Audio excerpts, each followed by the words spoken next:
The scarcity of funds which persist even as the debt management office issues 100 billion naira bond, that's about $270 million bond. Chartered accountant John Ekoko joins me in the studio to discuss this, and also Sub-Saharan Africa focused investment analyst Ibrahim Babalola joins me via Skype. Many thanks to you both for joining me. I start with you, John Ekoko. Yes, with this latest, the BVN exercise has been on since 2014. Well, there are already mixed reactions to this court order, but I think 2014 till this time is enough time for people to get their accounts registered through the BVN. But some are saying it's a ploy by the government to show up their revenue. I don't think so, really. But what's your take? Thank you, EMC. The BVN policy is a very good one because it promotes financial transparency. However, the method of execution, stop and gap, is not too good. Just like you said in your prologue now, from 2014 February to 2015 October, and 2 years after, you just visited the policy suddenly and you slammed the 2 weeks deadline. No. Okay. The idea is to have consistency both in planning and execution. And the issue is, particularly because of the diaspora people who have constraints. I know there are about 5 centers abroad, but Nigerians are scattered all over the world. And many may not be able to travel down to Nigeria simply because of BVN. And these are people with substantial amount of money. Some of them repatriate money from abroad. Not all the money is actually illicit or illegal. So what are you going to do about those people? All right, John, let me get Ibrahim's take on this latest. Ibrahim, thank you for joining me on Business Tonight. Yes, this court order that the Federal High Court has brought forward, as a financial analyst, do you think this is the right step? Good evening. Thank you very much for having me on the program. I think there's a step in the right direction. Things have to be done, and they have to be done, seriously for some reasons, right? The reasons why BVN was introduced in the first place was to avert money laundering and other fraud-related activities, right? 2014 to 2017 is perhaps enough time to have registered for BVN. I beg your pardon. I understand, as the guest in the studio has rightly said, that the challenge might be for people in the diaspora. But I think that if indeed people actually wanted to get the BVN sorted out, 2014 February to 2017 is indeed a long enough time. And I know that there's been reports since perhaps the beginning of the year. I'm almost certain that I read something in April where they were talking about how accounts without BVN will be suspended from August 2017. But that didn't happen, of course, and it's happening now in October, and people now have 14 days to sort it out. I just think there's just, perhaps a Nigerian way of approaching things where we leave things to the last minute and then start running helter-skelter. But I also honestly think that we need to be serious about fighting money laundering, about fighting fraud-related activities, particularly in the banking sector with Nigerian bank accounts. All right, we heard your take there, Ibrahim. Yes, the government is trying to fight corruption, and I think that's why this latest step would have to be taken. Yes, before we went on the program, we were talking about a CAC exercise you're carrying out, and I think is in line with what's happening now. Tell us about it. In line with the policy for transparency in business, the Corporate Affairs Commission selected some consultants to carry out business verification. There are 2 basic things here. Get all businesses existing to register. And those who have registered, get them to file up to date so that you can have what you call a public notice of every business. We have a situation in Nigeria today where the business has a different record with the CAC, a different record with the banks, a different record with the investors. At the end of the day, it's not good for Nigeria's investment climate. Okay. Now, when all these records are synchronized and investors come, naturally they'll go first to CAC. What happens? Whatever information they get, they can rely on it. Also, for the businesses, it makes them, one, it makes the government to know that they exist. It helps government to plan. Also, it helps them to operate in the new economy. Because most of them, with all these, their secret mode of operation, they're actually pushing themselves out of the economy. So, just like the BVN has done, I agree with my colleague that it's the proper thing to do. Anybody will tell you so. But, you know, stop gap. I mean, you left 2 years, then you just came and said 2 weeks. No. Let businesses be able. If within the 2 years you've been making mention, oh yes, this BVN policy has come to stay, we give you, like, you come back well, now. I think the CBN has been making mention. Yeah.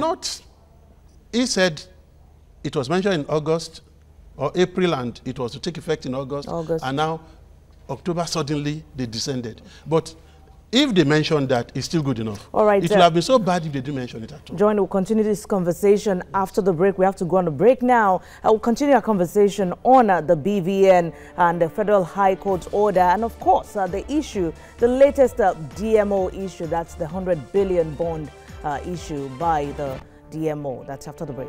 Glad to have you back here watching Business Tonight. We've been talking the FG's freeze on accounts not registered in BVN, and of course the persistence of scarcity of funds in the interbank market, and the latest issuance of about $270 million bond by the DMO. I've been speaking with Ibrahim Babalola and Johnny Coco, a chartered accountant. Yes, very briefly, Ibrahim, before we go into this bond offer or bond issue by the DMO, do you think a customer will have the right to appeal after 2 weeks if his BVA, if it's not registered, if his account is not registered? Would I think a customer would be able to appeal? I mean, I think it goes beyond the relationship with the bank and the relationship with the customers or the banks or the customer's relationship with the banks. Now, it's a court ruling, and it's one that would need to be followed. Any other thing would then probably need to be discussed in the court as well. I mean, any judgment can always be appealed, of course. All right, you were saying before break that a customer probably has a court order and still has a way to go. Yeah. After the 2 weeks, the government cannot just slam down on your account. It has to apply to the court to freeze the account finally.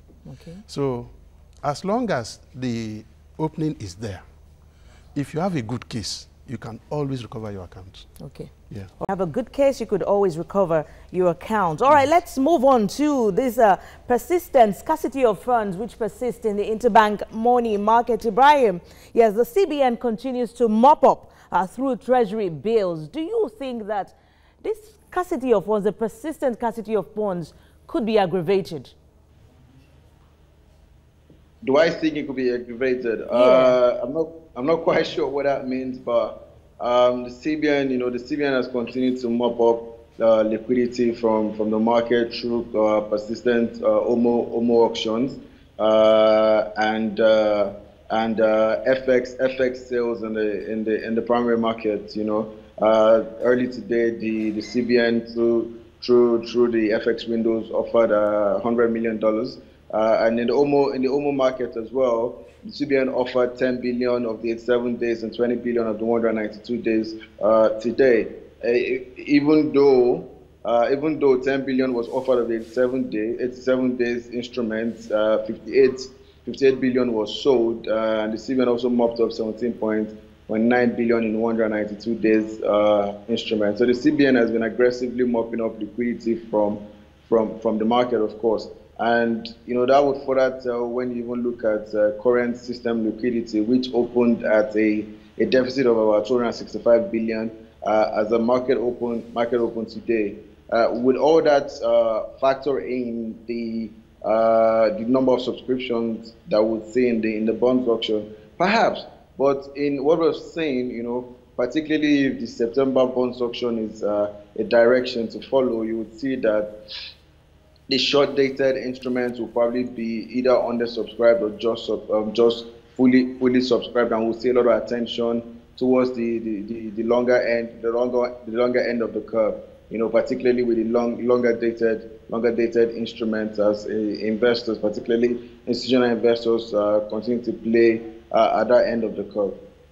All right, I would have really loved to ask you, because I know that the investors that actually put in a little money on the treasury bills, I'm talking about the yields now, seems really, really low. And do you think this mop-up is a wise one by the CBN?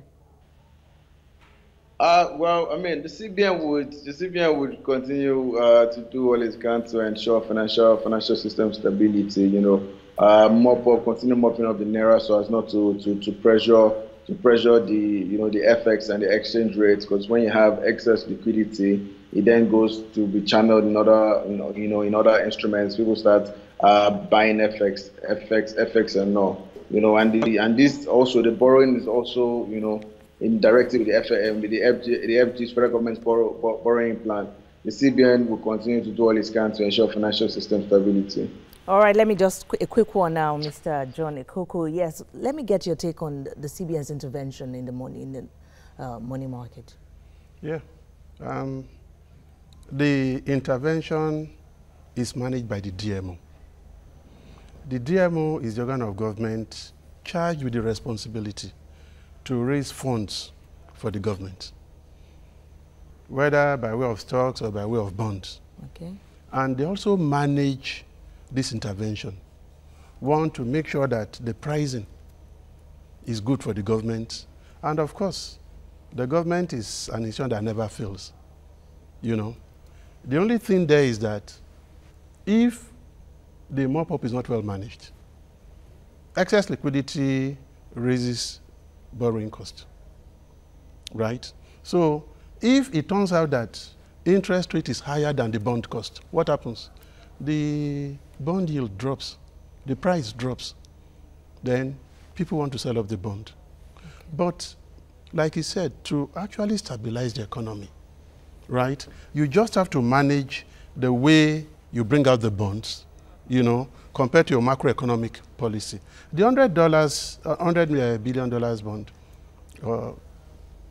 $100 billion, the Sukuk Naira. bond. Okay, the last one, which was Yes. oversubscribed. Yes. Yeah. You find out that, number one, it is good for the economy.